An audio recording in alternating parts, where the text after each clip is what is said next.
Hai, Assalamualaikum. Nama saya Muhammad Roma. Kami daripada Kumpulan 13, daripada grup 13 pengurusan projek.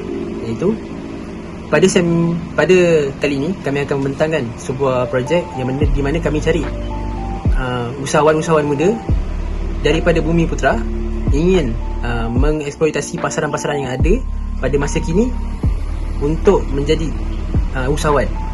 Bersama saya Encik Hainuddin, di mana Encik Hainuddin akan menerangkan serba sikit biodata mengenai dirinya dan syarikatnya. Dipersilakan. Assalamualaikum warahmatullahi wabarakatuh. Saya Muhammad Hainuddin bin Bakar, berumur 24 tahun, berpendidikan diploma Tahfiz wal Quran di QTC, Konsis Islam Johor Sultan Ibrahim.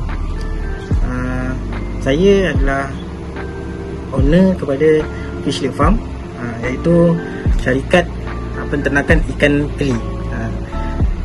Berasalnya dari syarikat yang saya tubuhkan ini berasal daripada di rumah. Saya bela ikan tilapia.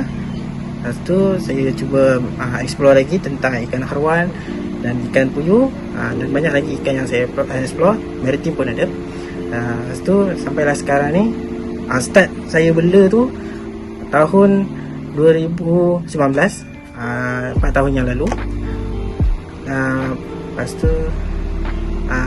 dah berkembang pesat selama 4 tahun. Alhamdulillah. Sekarang ni syarikat bertapak di Parit Abdul Hadi, Jalan Parit Jalil, Parit Sulong, Bertepahat.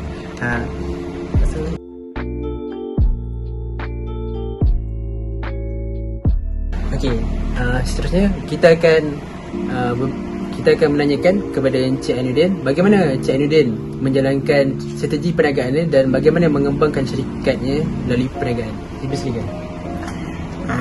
Okey, untuk bagaimana saya mengembangkan syarikat saya, iaitu melalui dari jual beli ikan. Saya menternak untuk saya ada pembekal kepada restoran-restoran yang terdekat di sekitar Bertepahat, dan saya juga adalah pembekal benih di area Bertepahat juga. Dan saya ada buat sedikit seperti kelas tentang peternakan ikan air tawar, dan banyak dana pula kan. Banyak. Okey. Jadi Encik Hainuddin menjalankan banyak cara untuk memajukan syarikat Fish Lake Farm. Betul.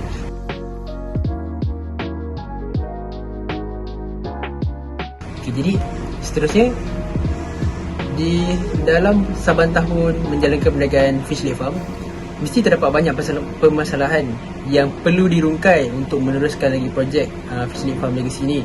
Jadi boleh kita tahu sedikit mengenai masalah-masalah yang utama yang tertumpu pada masalah yang perlu diselesaikan oleh Fish Lake Farm, terutamanya dalam memproduksi masalah muscle ikan. Masalah yang terdapat daripada peternakan yang saya buat ni, terutamanya adalah berkenaan air. Di sekitar Bertepahat ni, punca air seperti air parit, air bumi, lepas tu yang kedua adalah masalah elektrik. Peternakan sangat banyak menggunakan elektrik, so kat situ menambahkan kos pembelanjaan. Lepas tu yang ketiga ialah kos makanan peternakan terlalu tinggi.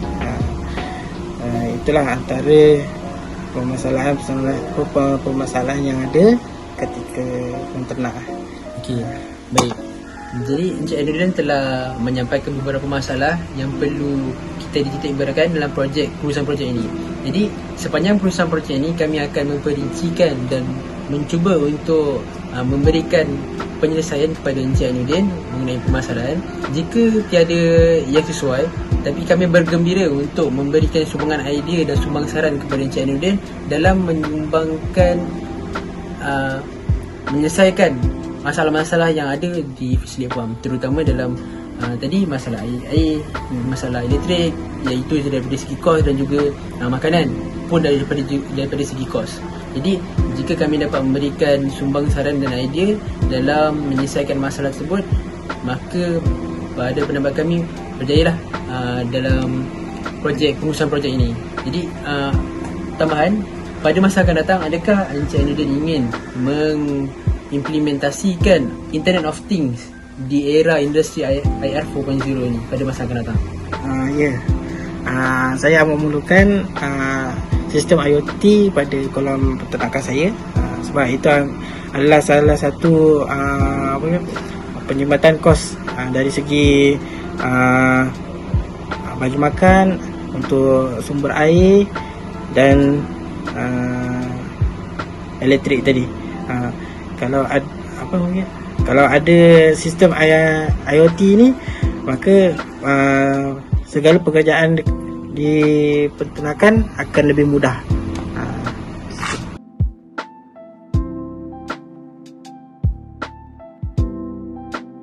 Silakan. Okey, projek ni konsist of 2 projek. First sekali adalah water treatment. Sebab kawasan sini adalah tanah gambut. So tanah gambut ni dia menyebabkan air kat sini beresid. Jadi bila air beresid, dia akan tarik heavy metal, logam yang berat macam magnesium. So the first yang kita kena buat adalah treat lah air kat sini supaya nutrient. Dan yang kedua adalah kita cuba applykan sistem RAS. RAS tu circulating aquaculture system. RAS system ni pakai yang kita orang buat ni, pakai sekedar air, dipakai aquaponik. So pada masa yang sama, macam Ainul berikan kan, so air daripada waste tu dia akan jadikan baja untuk pokok-pokok ni. Dia consist of mechanical filter dengan biofilter juga. Biofilter kita gunakan bakteria khas memang untuk air punya. Memang ada bakteria khas. Hasil daripada ni tu hasil buangan ikan tu macam mana? Hasil buangan ikan dia senang cakap, tai ikan, najis ikan ni ialah amonia. Jadi amonia ni yang menyebabkan kalau tengok ikan tu warna-warna dengan hijau, bau dengan bau. So bila kita masukkan mechanical filter, dia asingkan solid tau. Dia asingkan, orang kata, pepejal. So ammonia akan lepas, dia akan masuk ke dalam biofilter. Biofilter ni akan tukarkan ammonia kepada baja yang berkhasiat lah untuk pokok. Nitrate dan nitrate. Sistem najis ikan sendiri tak? Najis ikan sendiri. Nanti lepas untuk dia asingkan tu, ada lagi tak macam hasil kumbahan lagi yang tak pakai selain untuk aqua ni? Maksudnya kumbahan tak pakai macam mana? Ke memang pakai semua najis ikan tu? Oh, okey, sebab benda ni circulate. Maksudnya kalau kita tengok kat industri besar macam tempat, kau apa nama tempat tu? Apa dia? Sheila Farm. Dia akan on 24 hours. So bila 24 hours, mula-mula memang akan masuk najis yang akan masuk sikit, tapi dia akan silih berganti. So lama-lama dia akan banyak lah najis yang berkurangan. Bakteria tu diperlukan untuk penguraian dia punya sisa yang buangan ikan lah. So dia nanti dia akan jadi debu, ditapis oleh ni lah.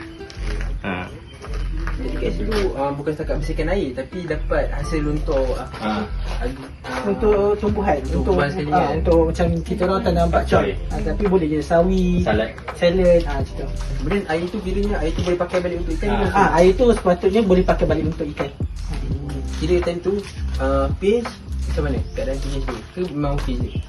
Okey, untuk keadaan pH, sekiranya kita apply RAS system, kita tak perlu tukar air tau. Sebenarnya dia adalah konsep zero waste. Maksudnya tak ada pembuangan langsung. Paling-paling kalau ikutkan daripada paper yang kita orang baca, adalah 6 bulan sekali je kena tukar air. So dia akan rotate je air tu sampai 6 bulan tu lah? Sampai 6 bulan. Okay. Daripada segi pH pula, maintain lah. dia akan maintain sebab kita ada bakteri dalam tu. So kita dah kawal dari situ. Okay, balik pada soalan pertama tadi, yang tanah sini heavy metal macam mana? Gambut.